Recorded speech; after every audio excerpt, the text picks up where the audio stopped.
सरकार कधी शेतकऱ्यांना आय लव्ह यू म्हणणार आहे की नाही? सरकार कधी शिक्षकांना आय लव्ह यू म्हणणार आहे की नाही?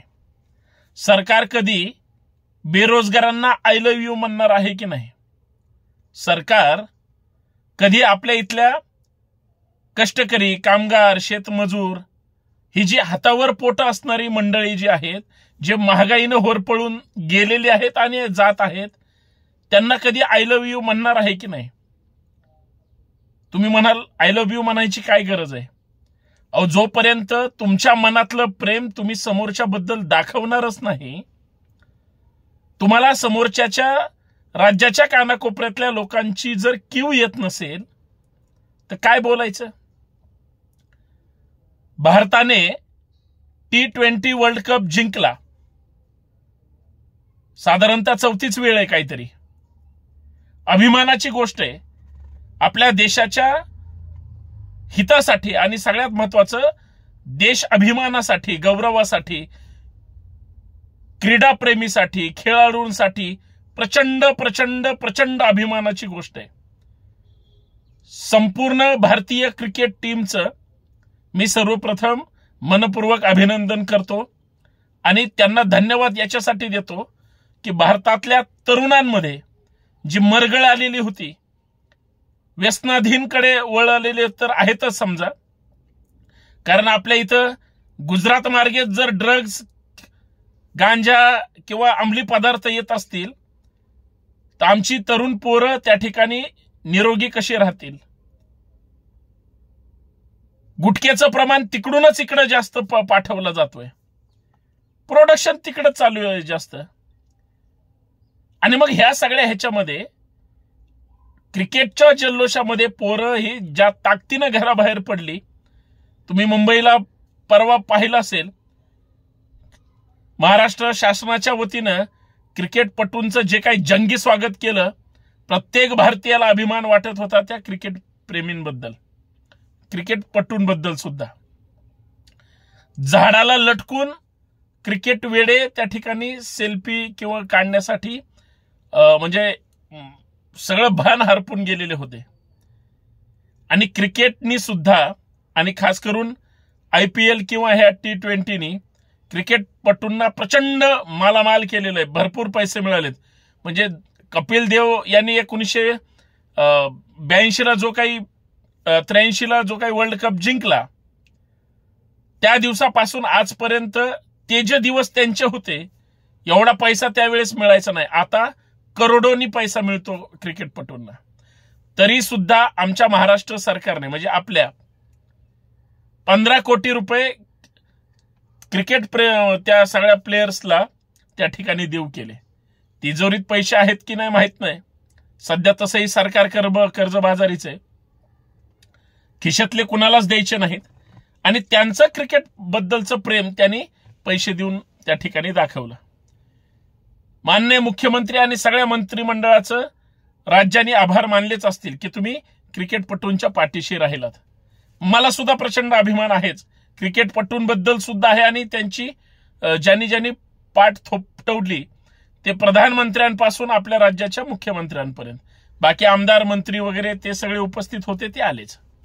पण ह्या एकाच्याही मनामध्ये, ना केंद्र सरकारच्या किंवा राज्य सरकारच्या, असं मनात आलेलं नाही की आमच्या देशामध्ये, खास करून महाराष्ट्रामध्ये, असेच क्रिकेटपटू घडवणारे जे प्रशिक्षक आहेत, राज्यातले सगळ्यांना, तुम्हाला आम्हाला ज्ञानदान करणारे शिक्षक आहेत, जे कायम विनाअनुदानित आहेत, जे विनाअनुदानित तत्वावर त्या ठिकाणी आपली सेवा देतात.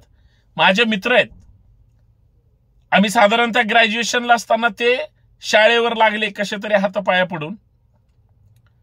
20-20 वर्ष, 18-18 वर्ष कायम विना अनुदानित आहेत. 1 रुपयाही त्यांना मिळत नाही. संस्थेने सांगितलंय मिळेल आपल्याला ग्रँट, होईल तुम्हाला फुल पेमेंट चालू. ह्या आशेवर माझ्या मित्रांचे लग्न झाले, त्यांना पोरं झाली. ती पोरं आता 16, 17, 18 वर्षाची पण झाली, तरी बापाला अजून पगार नाही. बाप काय करतो, तो शिक्षक पॅरलल क्लासेस घेतो, लहान मुलांना शिकवतो, किंवा एखादा छोटा मोठा व्यवसाय करतो.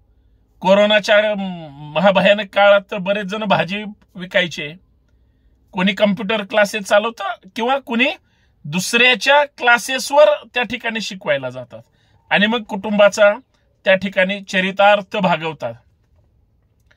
त्या माननीय मुख्यमंत्री महोदयांना मला थेट प्रश्न विचारायचा आहे. माझा शब्द थेट मुख्यमंत्री महोदयांशी आहे. मुख्यमंत्री महोदय, 15 कोटी रुपये तुम्ही त्या क्रिकेटपटूंना दिले, हरकत नाही, तुमचा ते मोठेपण आहे, पण त्या क्रिकेटपटूला तुमच्या पैशाबद्दल काहीही देणं घेणं नाही. तुम्ही त्यांच्या ज्या गोलंदाजाच्या त्या प्रशिक्षकाला दिले, 1 कोटी काहीतरी त्यांना मिळाले, चांगली गोष्ट आहे.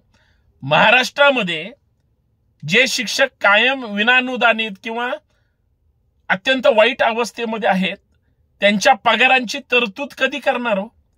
तेच 15 कोटी अजून 15 कोटी घालून राज्यातले हजारो शिक्षक आनंदी राहिले असते का नसते? त्या कारण शिक्षक हा असा एकच प्राणी आहे, म्हणू आपण त्यांना, जो शेकडो नाही हजारो लोकांना एका वर्षाला त्या ठिकाणी घडवतो. मग ते पुढच्या वर्षात जातात, अजून त्यांना घडवतात, पुढच्या वर्षात जातात, अजून त्यांना घडवतात. तो शिक्षक वंचित आहे हो. मुख्यमंत्री महोदय, त्यांना जर मदत केली असती किंवा भविष्यात जर केली तर फार बरं होईल. सगळ्यात महत्वाचं, मुख्यमंत्री महोदय, तेच 15 कोटी अजून काय 200 कोटी काय 10-20 कोटी जर महाज्योती असेल, सारथी असेल, आपलं बार्टी असेल, अजून आदिवासींचं एखादी संस्था असेल, याच्यासाठी जर पैसा त्या ठिकाणी टाकला असता, खर्च केला असता, बरेच जे शिक्षक आहेत, अर्थात जे PhD धारक आहेत, जे या सारथी, महाज्योती, बार्टीच्या माध्यमातून प्रशिक्षण घेतात किंवा बार्टी त्यांना स्टायफंड देते, ज्या पोरांना मिळत नाही त्यांना मिळाला असताना तर देशामध्ये असेच क्रिकेटपटू तयार होणारे कारखाना म्हणजे शिक्षक आहे, किंवा तो PhD घेणारा संशोधक आहे. त्याच्या पाठीशी सरकार का उभं राहत नाही? आणि जर कोणी म्हणत असेल त्यांना मिळतंय, मला शानपणा नका सांगू, मिळत नाही म्हणून तर मी बोलतोय. म्हणजे ना सरकार शिक्षकांच्या पाठीशी आहे, ना विचारवंत संशोधकांच्या पाठीशी आहे. सरकारला जर राज्याचा म्हणजे बुद्धीचा विकास करणारी यंत्रणा सक्षम नको असेल तर काय बोलायचं? इकडं जो श्रीमंत आहे किंवा ज्याचं पोट भरलेलं आहे त्याच्यात अजून घास त्याला खाऊ घालून काय उपयोग आहे? जो उपेक्षित आहे त्यांना द्या ना. पेन्शन योजना जी बंद केली तुम्ही ती चालू करा. पैसाच खर्च करायचा आहे. तुमच्या जाहिरातीलाच 50 कोटी, 100 कोटी, 200 कोटी खर्च करता, गरज काय? क्रिकेटपटू येणार आहेत आणि सगळ्या नेत्यांचे फोटो आहेत. मला तर काल असं वाटत होतं ते आशिष शेलार जाऊन वर्ल्ड कप जिंकून आलेत की काय. ते लग्न एकाचं आणि नाचतंय. म्हणजे आता तुम्हाला माहितीच आहे, ही जर अशी परिस्थिती असेल तर काय करायचं? मी एक जबाबदार व्यक्ती आणि जबाबदार विषयावर बोलतोय. आमच्या महाराष्ट्रातल्या शिक्षकांबद्दल, आमच्या महाराष्ट्रातल्या बेरोजगारांबद्दल, आमच्या महाराष्ट्रातल्या जे खरंच काहीतरी चांगलं करू शकतात त्या विचारवंतांबद्दल, संशोधकांबद्दल, महाज्योती, सारथी किंवा बार्टीबद्दल सरकारला काही देणं घेणं आहे की नाही? का फक्त त्यांनी दररोज आंदोलनच करत राहायचे? 15 कोटी इकडे वळवले असतील तर कल्याण झालं असतं. तुम्ही क्रिकेटरना दिलेत ही चांगली गोष्ट आहे, फक्त तुम्हाला त्याचा आनंद मिळू शकतो, आत्मिक समाधान मिळू शकत नाही. गोरगरिबांच्या घरात पेटलेली चूल या देशाचा आणि राज्याचा विकास करू शकते. अदानीच्या, अंबानीच्या घरावर लागलेली लाईट हा जगाला प्रकाश देऊ शकत नाही. लक्षात ठेवा. धन्यवाद.